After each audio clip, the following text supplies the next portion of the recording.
Mëngjesi ishte i qetë, po aq sa edhe rruga e ngushtë pranë tregut të vjetër të qytetit.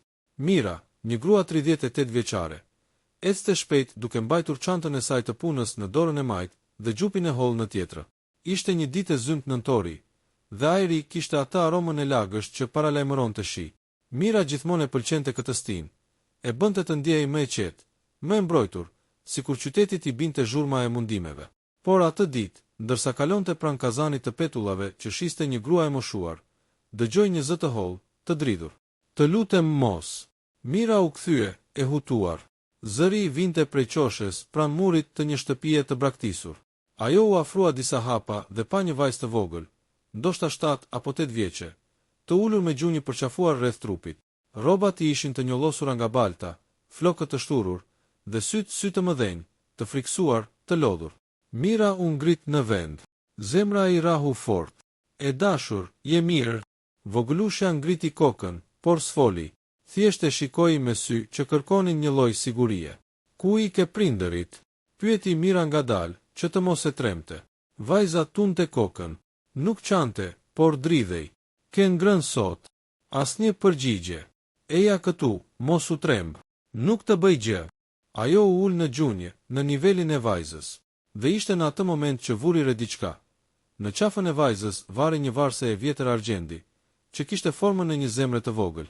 E njëjta varse që Mira ja kishte parë dikur dikujt tjetër, para shumë vitesh. U drodh. Ishte e pamundur. I dukej sikur e njohu, por mendja s'po e pranonte. Si e ke emrin? Pyeti ajo me zë të butë. Pas disa sekondash, vajza shqiptoi diçka shumë lehtë. Alma. Emri ra në vesh si një trokitje e largët. Jo, kjo nuk ishte koincidencë. Mira e zgjati dorën. Alma, eja me mua. Nuk mund të lë këtu. Është ftohtë, është rrezik. Të siguroj se do jesh mirë. Vajza hezitoi. U ngrit ngadalë, sikur lëvizte me frikë që dikush do e godiste. Dhe u mbështet në dorën e Mirës. Ishte e lehtë si pupl. Mira e mori afër vetes, i hodhi xhupin sipër dhe filloi të ecë drejt makinës së saj. Sa më shumë ecte, aq më tepër syri i zinte varsen e Almes. E njihte. Nuk mund të ishte gabim, por jo, ishte e pamundur. Ajo varse ishte e nipit të saj, djalit të vëllait. Ajo ja kishte dhënë kur fëmia ishte vetëm 4 vjeç, para se vëllai i saj, Arjani, të largohej përfundimisht nga jeta e saj. Ai dhe Mira nuk flisnin prej 12 vitesh. Një grindje e madhe kishte ndarë gjithë familjen dhe plagët nuk ishin mbyllur kurrë. Arjani kishte vdekur 2 vite më parë dhe lajmin e kishte marrë nga një kushëri i largët. Mira ishte tronditur, por nuk kishte qenë pjesë e asnjë gjëje. Jo funerali, jo lamtumira. E kishte marrë vesh shumë vonë dhe e kishte ndjerë fajin të rënd. Pika e parë e shiut rambi xham, kur ajo hapi derën e makinës dhe futi Almën brenda. Do të çoj në shtëpinë time. Je e sigurt me mua? Vajza ndjeu për herë të parë një lloj ngrohtësie në tonin e saj. Në shtëpinë e Mirës. Apartamenti i Mirës ishte i vogël, por i rregullt dhe i pastër. Pasi ndezi dritat dhe ngrohin, Mira i dha vajzës një peshqir të thatë dhe një palë rroba të vogla që i kishte mbajtur nga koha, kur motra e saj i linte fëmijët në shtëpinë e saj. Do të bëj një çaj. Ke ftohtë? Pak, shqiptoi Alma. Ishte hera e parë që vajza fliste më shumë se një fjalë. Mira i buzëqeshi dhe e pa me kujdes. Vajza kishte sytë e errët, hund të hollë dhe një shenjë të vogël në vetull, si një prerje e vjetër. Diçka i trokiste në mendje, diçka shumë e dhimbshme. Alma, ku jeton? Nuk e di. Po prindërit? Skam. Kush të ka kujdesur? Askush. Mira ndjeu dhimbje. Ishte e pamundur një fëmijë të jetonte kështu. Duhej të kishte dik. Duhej të kishte një histori. Dhe ajo varse lëvizte në përmendjen e saj pa pushim. Kur vajza piu çajin dhe pak u kthellua, Mira provoi përsëri. Ku e ke marrë këtë varsen? Alma vuri dorën në qafë, e mbrojti sikur dikush do ja merrte. Është e imja. Dhe kush ta ka dhënë? Alma uli kokën. Mami, pastaj pauzë. Mami ishte sëmur. Pastaj su zgjua më. Mira ngriti dorën te goja. Zemra i rahu fort. Nëse nëna e Almes kishte vdekur dhe vajza kishte mbetur rrugëve, ku ishte gjithë familja e saj? Kishte ndonjë dokument. Diku duhej të kishte lidhje. Dhe përsëri pamja e varses u kthye si hije. Ishte ajo varse që ajo ja kishte dhënë vëllait të saj, për vajzën e tij të parë vite më parë. Por ajo vajzë, sipas asaj që kishte dëgjuar, kishte vdekur shumë e vogël, vetëm 2-3 vjeç. Të paktën kështu i kishin thënë, ose ishte një gënjeshtër. Trupi i saj u drodh. Nëse ajo vajzë kishte qenë gjallë gjithë kohën, dhe tani ishte pikërisht këtu, në divanin e saj, mendimet i shpërthyen si stuhi. Natë e trazuar. Mira e vendosi Almën të flinte në dhomën e miqve. Voglushja u shtri e lodhur, mezi i mbante syt hapur. Përpara se të mbyllte dritat, Mira i foli butë. Alma, çdo gjë që ka ndodhur, nuk ka fajti. Sonte je e sigurt. Vajza nuk foli, thjesht e shikoi. Dhe Mira pa në sytë e saj një lloj njohjeje të çuditshme, sikur kishin parë njëra tjetrën më parë dikur në një jetë të humbur.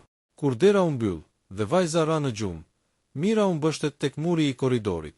Ajo nuk flinte dot, e mbante veten me zor. Ju afrua tryezës së kuzhinës, hapi kompjuterin e vjetër dhe filloi të kërkoj. Vdekja e Arjan Kadris, fëmijët e tij, historia e familjes, dhe pas rreth një ore kërkim, gjeti një certifikat vdekje të vajzës së parë. Por në dokument ishte diçka shumë e çuditshme. Nuk kishte vulë zyrtare, as firmë, një dokument i falsifikuar. Zoti i madh, pëshpëriti ajo. Syt ju mbushën me lot. Kush e kishte bërë këtë? Pse? Nëse kjo certifikat ishte e reme, atëherë vajza e vëllait të saj nuk kishte vdekur kurrë. Dhe kjo që flinte në dhomën e miqve, ishte pikërisht ajo. Nipja e saj, gjak prej gjakut të saj. Mëngjesi që solli të vërteta të reja. Mira nuk kishte fjetur fare. Kur dëgjoi hapat e vegjël të Almes, u kthye shpejt. Mirë mëngjes, zemër. Ke fjetur mirë. Vajza vetëm pohoi. Alma, do të bëj një pyetje. Dhe dua të jesh e sinqert. Mami jot si quhej?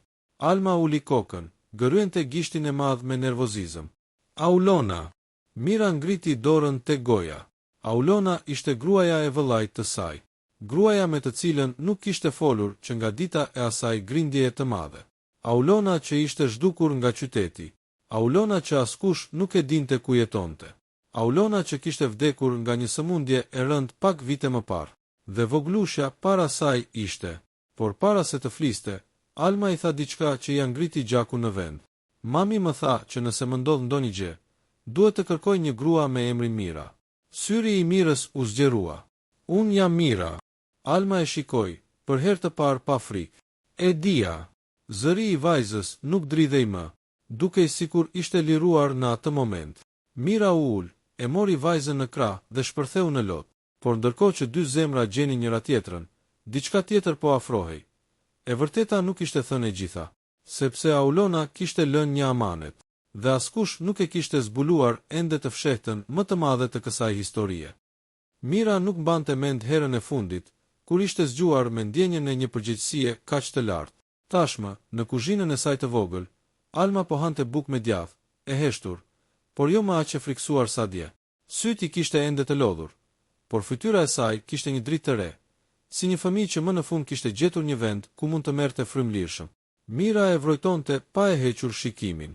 Sa më shumë e shihte, aq më shumë gjashmëria me Arjanin bëhej e pamohueshme. Forma e syve, zvogëlimi i buzëve kur përqendrohej, mënyra si mblidhte gishtat kur ndjente siklet, ishte si të shihte një fantazm të vëllait. Por ajo që e përndiqte më shumë ishte fraza e vajzës. Mami më tha që nëse më ndodh diçka, duhet të të kërkoj ty. Si e dinte Aulona se Mira do të ishte dikur shpëtimi i vajzës? Si e kishte parashikuar kaq sakt? Dhe më rëndësishmja, papritur, pse Alma kishte mbetur në rrugë. Dikush duhej të kishte qenë me të, deri kur nuk kishte qenë më. Mira vendosi të nisë ditën me kujdes. I vuri një gotë qumësht përpara Almës dhe u ul pranë saj. Alma, do të flasim pak, në rregull? Vajza pohoi me kokën e vogël. Ti the se mami jot ka vdekur. Po para se të vdiste, me kërrije, Alma ngriti supet. Me një burr që nuk e njihja. Mami tha që do më mbronte, po kur ajo vdiq, ai u bë i keq. Zëri i saj u drodh pak, por nuk qau. Si quhej ai burr? Pyeti Mira, e shtrënguar nga një parandjenje e shpifur. Alma mendoi pak. Besniku. Mira ngriti vetullat. Besnik. Në atë moment, zemra i ra poshtë. Ajo njihte vetëm një njeri me këtë emër, dhe ishte njeriu që kishte qenë mik i vëllait të saj para shumë vitesh. Një njeri që ishte zhdukur nga qyteti, pas disa skandaleve financiare. A mund të ishte i njëjti njeri? Si të solli ai në qytet? Çfarë të tha? Alma uli kokën. Më tha se duhej t'i dilja vetë për Zot, se s'mund të më mbante më. Pastaj iku. Mira ndjeu një shpim në stomak. Një burr i rritur braktiste një fëmijë në rrugë. Jo, kjo nuk ishte thjesht papërgjegjësi. Kjo ishte mizori, apo diçka më e errët. Alma tregoi edhe diçka tjetër. Ai kishte një zarf që mami ja kishte dhënë. Ma tregoi, por s'ma hapi.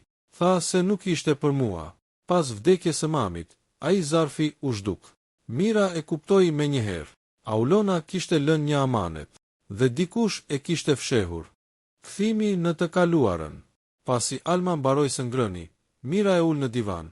I jep një batanie dhe ndes televizorin me program fëmijësh. Ajo e di që vajza ka nevojë për qetësi, por Mira ka nevojë për diçka tjetër. Të gërmoj në të kaluarën që e kishte shmangur për vite. Nxjerr albumet e vjetra. Pluhuri mbi kapakët ishte i trash, sikur vitet kishin ngulur dhëmbët mbi kujtimet. Ajo i hap me kujdes dhe gjen një foto të Arianit dhe Aulonës, ulur buz lumit në një piknik familjar.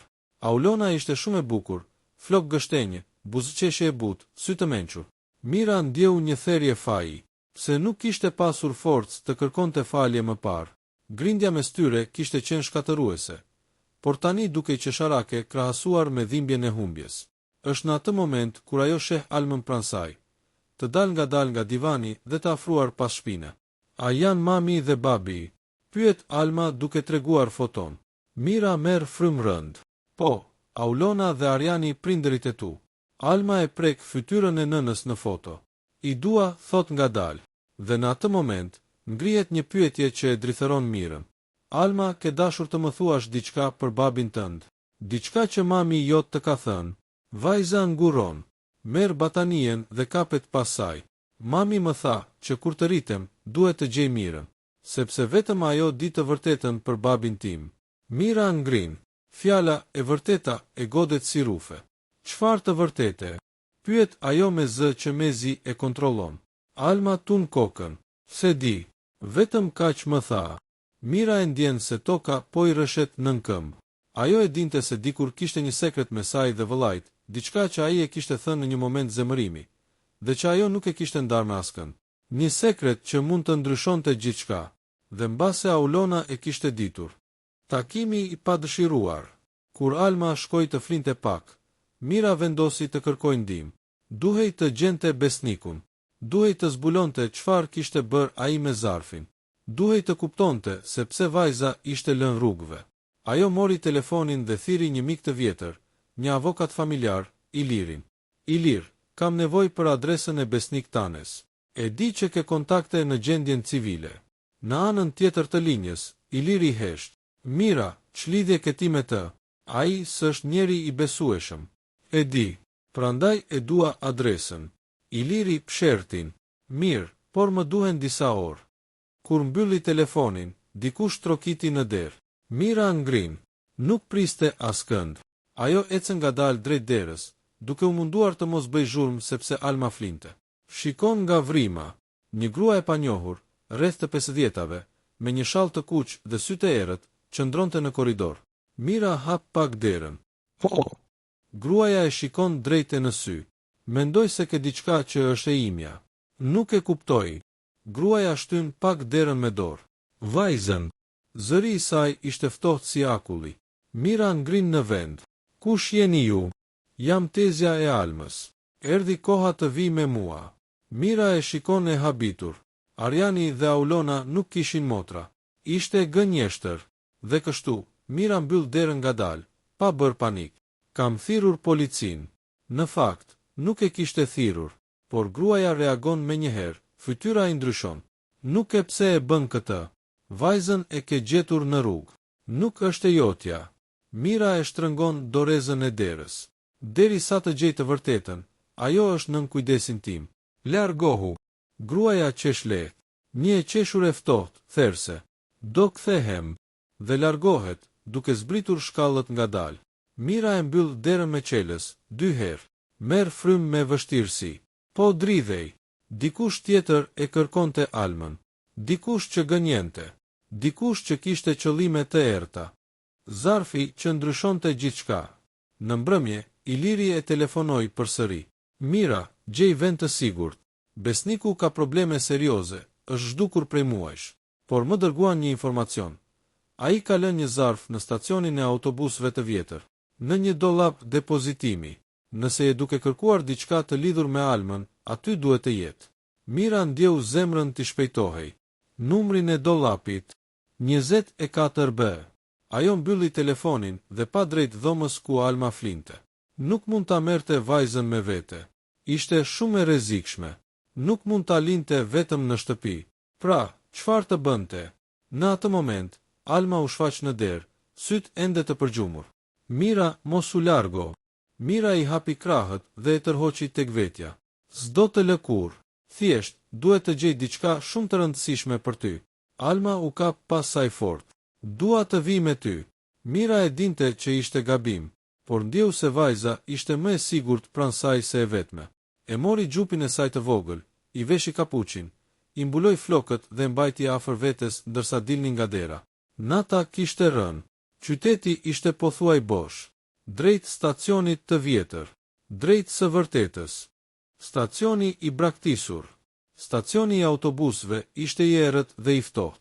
Gjysma e dritave nuk punonin, dhe në ajër ndihej aroma e lagështirës dhe hekurit të ndryshkur. Mira e mbajti Almën fort për dore, ndërsa e çonin drejt dollapit 24B. Kur u afruan, Alma u ndal. Syt i ishin zgjeruar. Mira, ajo grua. Cila grua? Ajo e derës është këtu. Mira u kthye rreth e qark, zemra i binte fort. Në fund të korridorit të stacionit, pa siluetën e një gruaje me shall të kuq. Ajo po i shikonte, pa lëvizur, pa fshehurjen më të vogël. Mira ju drejtua dollapit, e hapi me duar që dridheshin. Brenda kishte një kuti të vogël kartoni dhe një zarf të trash me shkrim dore. E mori kutin dhe zarfin. Gruaja nisi të ecte drejt tyre. Shpejt, Mira e mori Almën për dore dhe vrapoi drejt daljes. Gruaja vraponte pas tyre.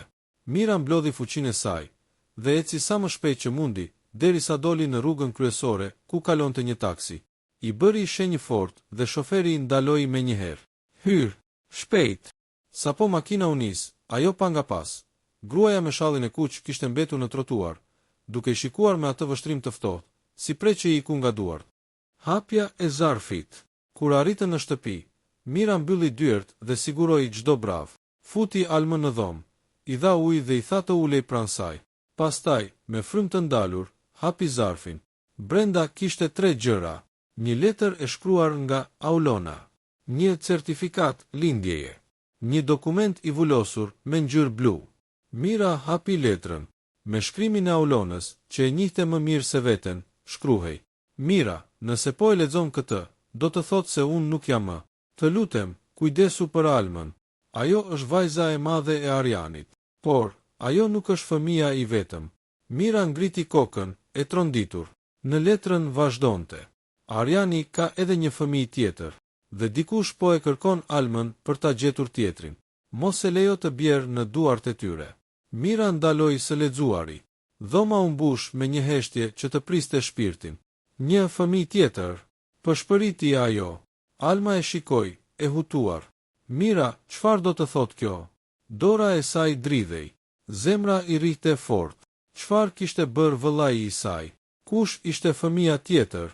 Kush kërkonte Almën? Dhe pse? Në orët e fundit të asaj nate që kishte ndryshuar gjithçka, shtëpia e milionerit dukej ndryshe. Jo më ajo vile heshtur, ku çdo tingull të kujtonte rrezik, por një vend ku e vërteta më në fund kishte gjetur zë. Pastruesja, ajo vajza që deri dje fshihte frikën brenda vetes, tashmë qëndronte ulur në verandë, me duar që i dridheshin, por me shpirt të qetë. Ajo e dinte se jeta e saj nuk do të ishte më kurrë e njëjtë. Milioneri qëndronte pak metra larg, i mbështetur te parmakët, me fytyrë të lodhur por të sinqert. Ai kishte bërë gabime, shumë gabime, por për herë të parë pas shumë vitesh ishte i gatshëm t'i pranonte. Ndërsa policia mbyllte procedurat dhe ambulanca largohej me dritat e fikura, pastruesja u ngrit. Ajo e dinte se çfarë vinte më pas nuk ishte as hakmarrje, as frikë, por një fillim i ri. Ajo nuk kishte më nevojë të fshihte askënd, as të rrezikonte jetën për dikë që nuk e vlerësonte. Burri i saj kishte bërë zgjedhjen e vet, dhe kjo ishte dita kur ajo zgjodhi veten. Milioneri ju afrua ngadalë. Nuk e di nëse do të mund ta shlyej atë që ndodhi sot, i tha ai me zë të ulët. Por dua ta dish diçka, ti nuk je thjesht pastruesja ime. Ti je gruaja më e fortë që kam parë ndonjëherë. Ajo buzëqeshi hidhur. Më në fund e kuptove. Ai nodhi kokën. Nëse do ikësh, të kuptoj. Nëse do të qëndrosh, nuk do ta harroj kur çfarë bëre sonte. Por ajo s'ishte gati për vendime. Dua vetëm pak qetësi, i tha. Kam jetuar mes frikës dhe heshtjes për vite të tëra. Sot dua të fle, pa menduar se çfarë fshihet pas derës. Milioneri e la të lirë. Për herë të parë, ai nuk e shihte si punëtore, por si njeri që kishte shpëtuar jo vetëm shtëpinë e tij, por edhe vetë jetën e tij të brisht. Ajo u largua duke ecur ngadalë drejt portës, ndërsa stina e dimrit sillte një erë të lehtë që i përplaste flokët pas shpinës. Nuk kishte më britma, nuk kishte më kërcitje armësh. Vetëm heshtje. Një heshtje që për herë të parë i dukej e mirë. Kur mbërriti te rruga kryesore, ajo mori frymë thellë. Ishte e lirë, dhe në fund, ndoshta pikërisht kjo ishte gjithçka që i kishte munguar. Pak nga e vërteta, pak nga guximi, pak nga dhimbja dhe në fund, pak nga liria.